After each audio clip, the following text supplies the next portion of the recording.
You have to hear this story. It all kicks off with one of the most terrifying 911 calls ever recorded.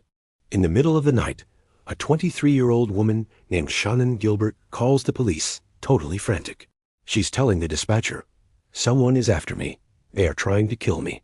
She runs from a house, bangs on a neighbor's door for help, and then just vanishes into the marshland. But here is where the story completely unravels. For 7 months, police search for Shannan and find nothing. Then, a police K-9 unit stumbles on skeletal remains. It's not Shannan. It's another woman, wrapped in weathered burlap. 2 days later, police find 3 more bodies, all within a quarter-mile. They had just stumbled onto a serial killer's dumping ground. And then, for a decade, nothing. The case just went cold. Why? Well, it turns out this case wasn't just unsolved. Investigators now say it was actively prevented from being solved by staggering police corruption. For 10 years, the most crucial clues like an eyewitness description of the killer and his distinctive truck were just left to rot in a file. Until now. In this video, we are telling the entire story.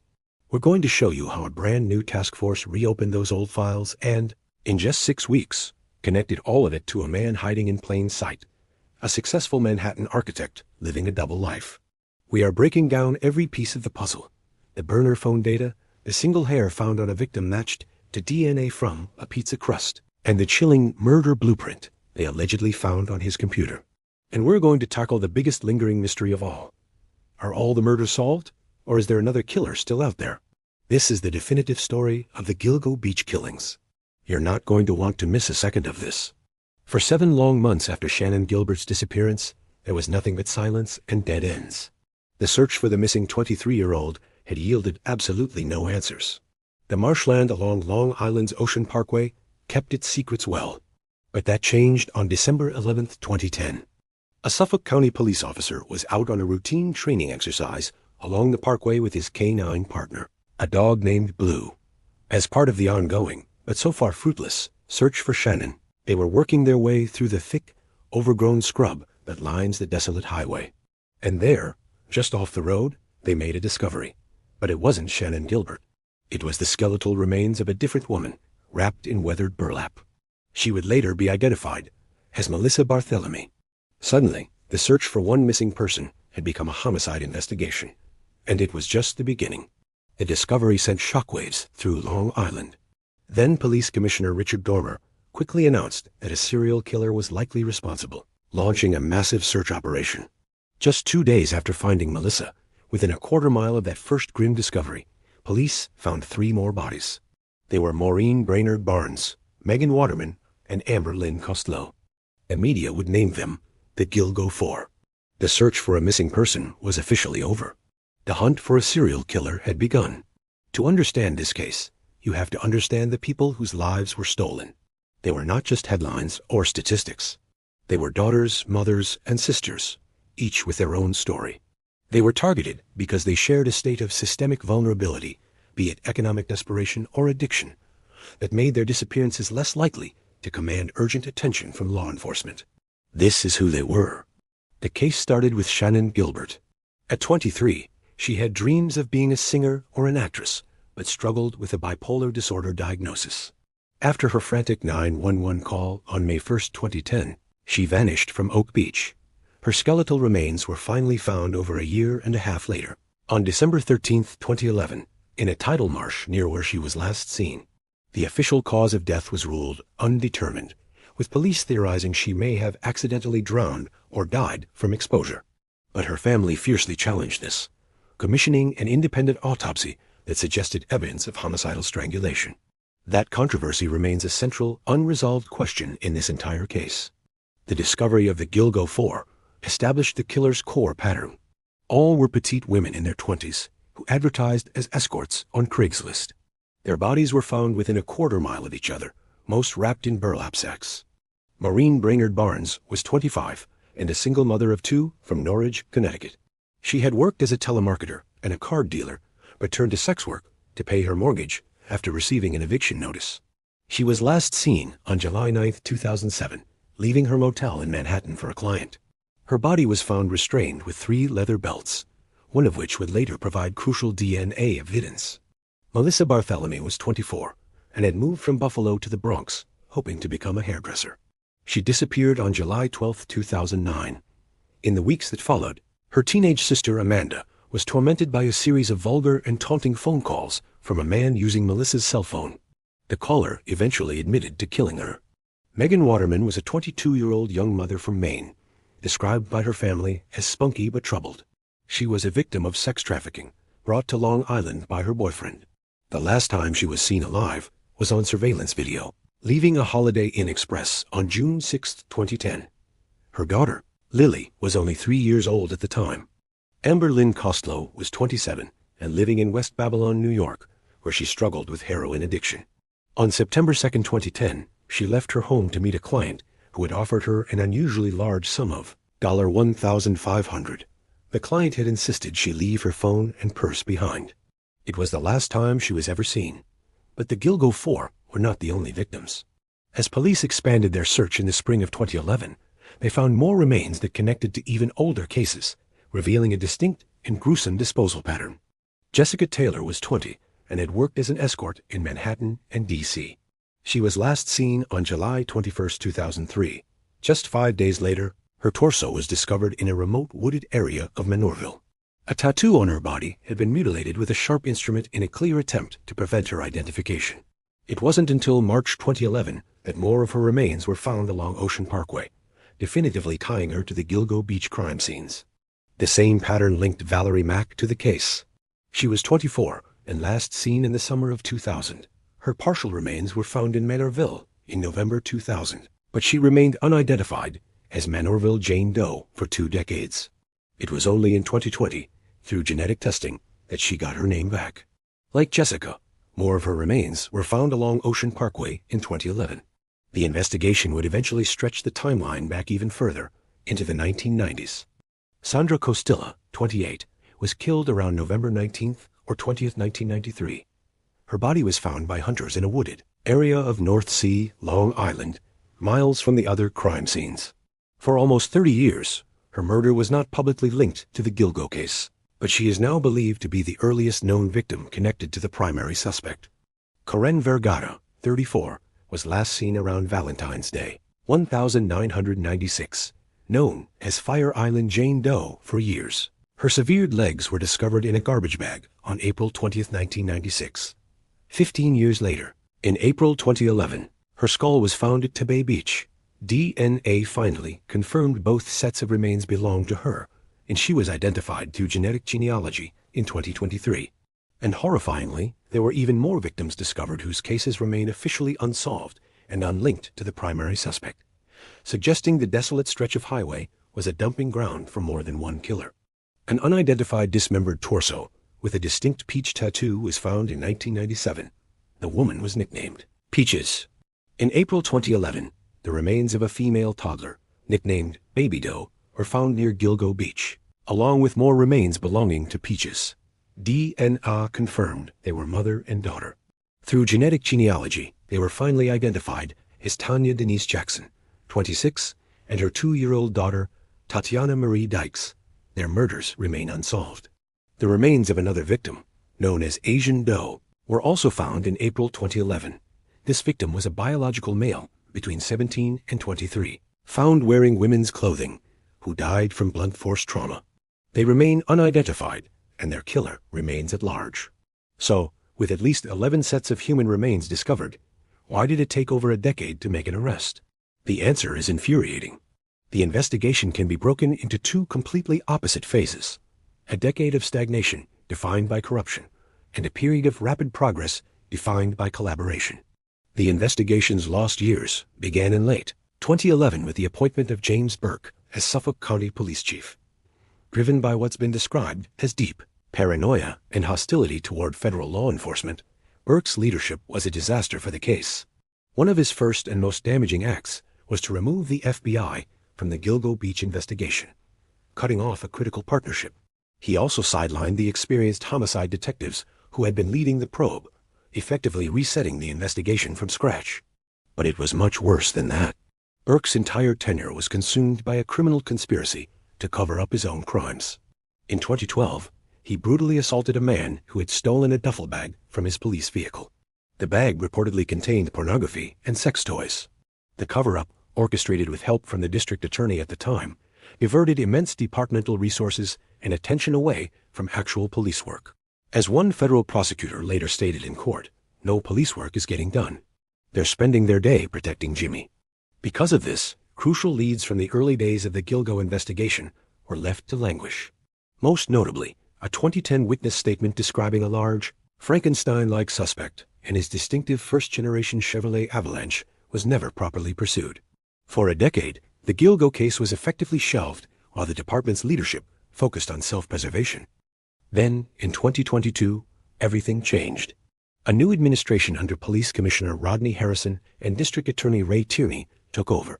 In February 2022, they formed the Gilgo Beach Homicide Investigation Task Force. This new group included the Suffolk County Police, the DA's office, the New York State Police, and critically, the FBI was brought back in. The task force immediately began a comprehensive review of every item of evidence from the original case files.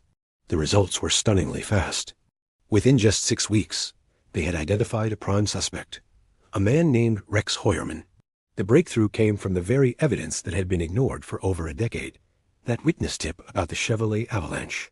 By simply running the vehicle description through a database, investigators were led directly to Heuermann. The speed of this breakthrough is the most damning indictment of the previous administration's failures.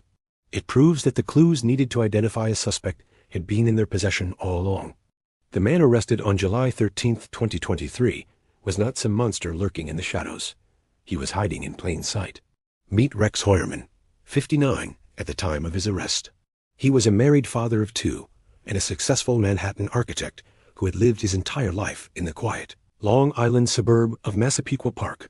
He founded his architectural firm in 1994 and had worked in Manhattan since 1987. His clients included major corporations like Target and American Airlines. To his neighbors, he was just a quiet man in a suit who kept to himself. This outward mask of sanity was jarringly contradicted by the dark, secret life he is alleged to have led. In a 2022 interview posted to YouTube, Heuermann was asked what kind of tool he would be. He chose a cabinet maker's hammer, noting, "It is persuasive enough when I need to persuade something, and it always yields excellent results." A statement that took on a deeply chilling subtext following his arrest. His 2 lives, the suburban family man and the alleged serial killer, were not just parallel. They were symbiotic. His daily commute between his home in Massapequa Park and his office in Manhattan provided the perfect, repeatable, and non-suspicious explanation for his movements. This routine gave him the perfect camouflage for his alleged crimes. His home was located squarely within the geographic box that the FBI had identified back in 2012 as the origin point for the killer's burner phone calls. He was operating from the very center of the investigative zone, yet remained undetected for another decade. The prosecution's case against Rex Heuermann isn't built on one single gotcha moment. Instead, it's a powerful triangulation of digital, physical, and forensic data, where each piece of evidence reinforces the others. First, the digital ghost. The killer meticulously used anonymous, prepaid burner phones to contact the victims, discarding each one shortly after a murder to cover his tracks. But those phones left a digital trail. Cell site location information, or CSLI, showed a consistent pattern of movement between Midtown Manhattan, where Heuermann worked, and his neighborhood of Massapequa Park, where he lived. Investigators were able to overlay the location data from Heuermann's personal cell phone with the data from the burner phones, demonstrating that he was in the same locations at the same times. The taunting phone calls made to Melissa Barthelemy's sister were traced to cell towers in areas frequented by Heuermann, like Madison Square Garden and Massapequa. Furthermore, an email account linked to Heuermann was used to conduct hundreds of obsessive searches related to the Gilgo investigation. He searched for victim photos and articles with headlines like, "Why hasn't the Long Island serial killer been caught?" This need to monitor the investigation and relive the crimes created a digital breadcrumb trail that led directly to him. Second, the physical trace. The key that finally unlocked the case was that old piece of evidence from 2010. Amber, Costello's roommate, had given police a detailed description of a client, a large, physically imposing man driving a dark green first-generation Chevrolet Avalanche. When the 2022 task force re-examined this tip, a search of motor vehicle records quickly revealed that Rex Heuermann had owned that exact type of vehicle at the time of the murders. This provided the first tangible link between Heuermann and a victim's final encounter with her killer. And third, the forensic signature. This is where cutting-edge science comes in. A single male hair was found on the burlap used to wrap Megan Waterman's remains. In early 2023, investigators conducting surveillance on Heuermann saw him throw a pizza box into a trash can in Manhattan. They recovered his DNA from a pizza crust left in the box. Mitochondrial DNA analysis confirmed that the hair from the crime scene was a match to Heuermann's DNA. This is incredibly specific, excluding 99.96% of the North American population. But there's more. Female hairs, not belonging to the victims, were recovered from the remains of Maureen Brainerd Barnes, Megan Waterman, Amber Costello, and Valerie Mack. DNA analysis showed these hairs were a likely match to Heuermann's wife and or daughter. Prosecutors argue this is transfer evidence. Travel records confirm that Heuermann's family was out of state at the time of these murders. The theory is that the hairs were transferred from his home to his clothes and then onto the victims or the burlap sacks he used to wrap them. To analyze these highly degraded and rootless hairs, prosecutors used a novel technique called whole genome sequencing. In a landmark decision, a New York judge ruled this advanced DNA evidence admissible at trial, setting a major legal precedent. Finally, a search of Heuermann's computer uncovered a Microsoft Word document that prosecutors had described as a blueprint for his crimes. The document allegedly contains meticulous checklists for planning and executing murders while avoiding detection. It includes sections on supplies, like saws and acid, problems to mitigate, like hair and fiber and DNA, and references to a dump site near Mill RD, the precise area in Minorville where partial remains of Jessica Taylor and Valerie Mack were discovered. Rex Heuermann has been indicted on murder charges for the deaths of 7 women and has pleaded not guilty to all of them. In the decade-long information vacuum before Heuermann's arrest, a host of theories emerged to explain the mystery. For years, the biggest question haunting this case was whether police were hunting for one killer or several. The different conditions of the bodies, some dismembered and scattered, others left whole, confused profilers and police alike. Fringe theories ran wild, with rampant speculation that the killer had to be a member of law enforcement to evade capture for so long. But now, the mountain of evidence points to a new, terrifyingly plausible reality.